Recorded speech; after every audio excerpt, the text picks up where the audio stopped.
नमस्ते, money capital channel में आप सबका स्वागत है। तो आज हम इस वीडियो में तेजस नेटवर्क लिमिटेड इस कंपनी का जो शेयर है उसके बारे में फुल एनालिसिस करने वाले हैं, ताकि हमें ये पता चल सके कि इन्वेस्टमेंट की नज़र से इस कंपनी का जो शेयर है वो कैसा है और कंपनी करंट किस तरह की ग्रोथ कर रही है। और इसके लिए हमें कंपनी के रिलेटेड फुल इंपॉर्टेंट डिटेल्स देखनी पड़ेगी, जैसे कि इस कंपनी का बिजनेस कौन सा है,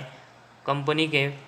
प्रॉफिट एंड लॉस स्टेटमेंट में कंपनी किस तरह का प्रॉफिट अर्न कर रही है, साथ ही में कंपनी के कैश फ्लोज कैसे है, कंपनी के डेप्टर डेज, इन्वेंट्री डेज कैसे है, कंपनी के ऊपर कितना बोरंग्स है और उसके कंपेरेटिवली कंपनी के पास कितने रिजर्व है वो हम देखेंगे। और साथ ही में कंपनी का जो शेयर होल्डिंग पैटर्न है वो भी हम देखेंगे, ताकि पता चल सके कि कंपनी के जो प्रमोटर है उनकी कंपनी में कितनी हिस्सेदारी है, और साथ ही में एफ और डी है वो इस कंपनी में कैसे इन्वेस्टमेंट कर रहे हैं। तो ये सब इन्वेस्टमेंट देखने के बाद ही हमें पता चलेगा कि तेजस नेटवर्क लिमिटेड इस कंपनी का करंट किस तरह का ग्रोथ हो रहा है और हमें इस कंपनी में कैसी इन्वेस्टमेंट करनी चाहिए ताकि हमें इस कंपनी में बेनिफिट हो। तो सबसे पहले हम तेजस नेटवर्क लिमिटेड इस कंपनी का जो बिजनेस मॉडल है उसके बारे में इंफॉर्मेशन देखते हैं।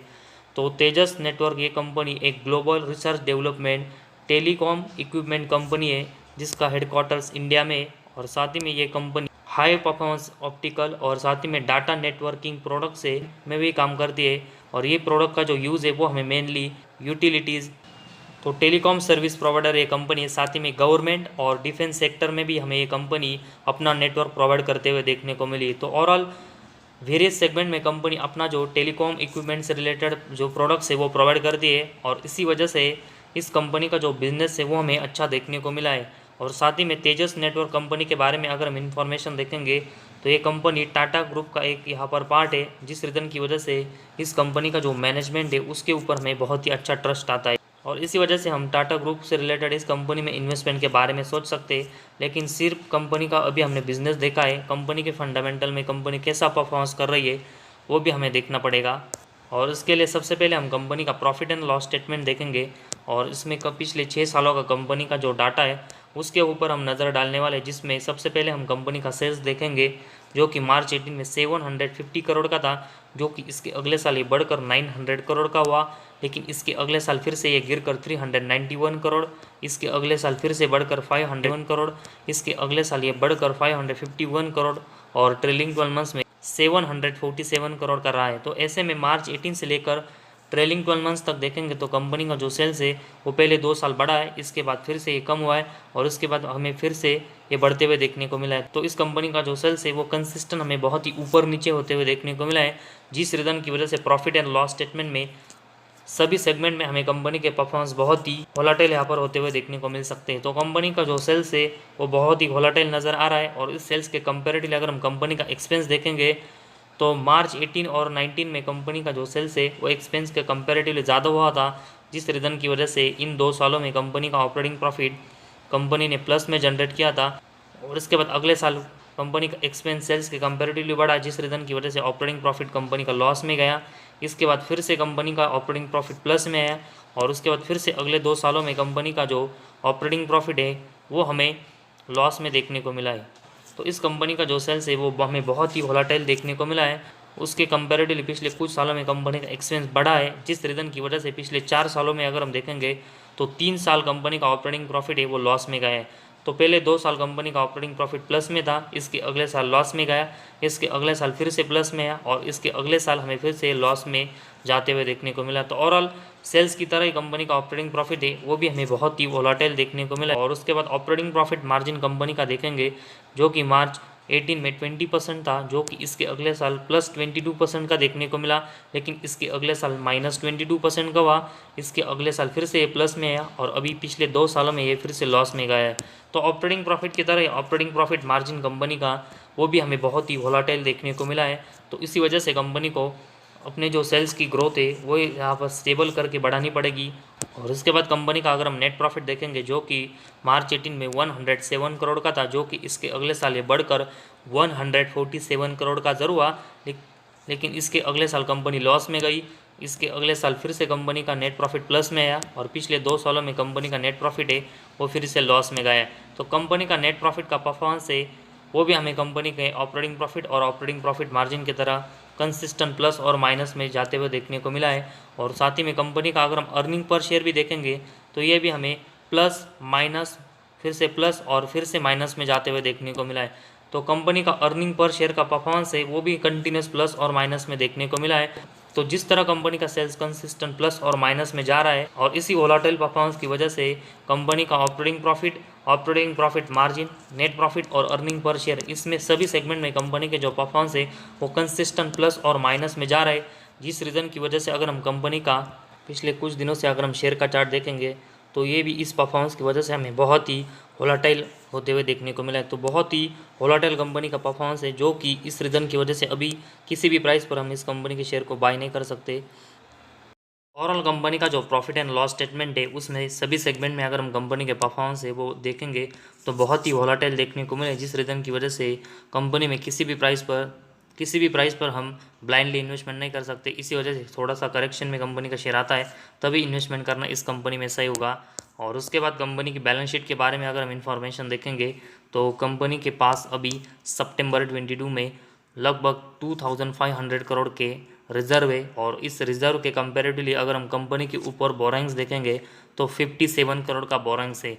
तो लगभग ये कंपनी अगर हम देखेंगे तो डेट फ्री के आसपास से हमें देखने को मिले और उसका कंपेरेटिवली कंपनी के पास बहुत ही अच्छे रिजर्व है। इस रीज़न की वजह से कंपनी की जो बैलेंस शीट है वो अभी हमें बहुत ही स्ट्रांग देखने को मिली, जो कि इस कंपनी के परफॉर्मेंस और बिजनेस के नज़र से एक अच्छा साइन है। और उसके बाद कंपनी का अगर हम कैश फ्लोज देखेंगे जो कि मार्च 18 में कंपनी का 183 करोड़ के प्लस में था, लेकिन इसके अगले साल ये लॉस में गया, इसके अगले साल फिर से ये प्लस में आया और पिछले 2 सालों में ये फिर से लॉस में गया है। तो overall profit and loss statement में जो कंपनी के मैक्सिमम परफॉर्मेंस है वो बहुत ही वोलाटाइल हो रहे थे, उसी तरह कंपनी का जो नेट कैश फ्लो है वो भी कंसिस्टेंट हमें बहुत ही वोलाटाइल मतलब प्लस और माइनस में जाते हुए देखने को मिला। और इसी वजह से कंपनी को अपने परफॉर्मेंस में अच्छी ग्रोथ करनी है तो सबसे पहले कंपनी को जो नेट कैश फ्लो है वो मैक्सिमम टाइम प्लस में जनरेट करना पड़ेगा और उसकी जो ग्रोथ है वो स्टेबल रखनी पड़ेगी ताकि कंपनी आने वाले समय में अच्छा परफॉर्मेंस करे। और उसके बाद कंपनी डेप्टर डेज देखेंगे तो कंसिस्टेंट इसके जो नंबर्स है वो भी हमें बहुत ही वोलाटाइल होते हुए देखने को मिले और उसी वजह से कंपनी को डेप्टर डेज है वो भी आने वाले समय में स्टेबल करने पड़ेंगे। और साथ ही में कंपनी के अगर हम मार्च 22 में और उससे पहले कंसिस्टेंट डेप्टर डेज देखेंगे जो कि हमें 100 डेज़ के ऊपर देखने को मिले, तो इस कंपनी को अपने डेप्टर से पेमेंट लेने में 100 डेज से भी ज़्यादा लग रहे, जो कि इस कंपनी के परफॉर्मेंस की नज़र से एक निगेटिव साइन है।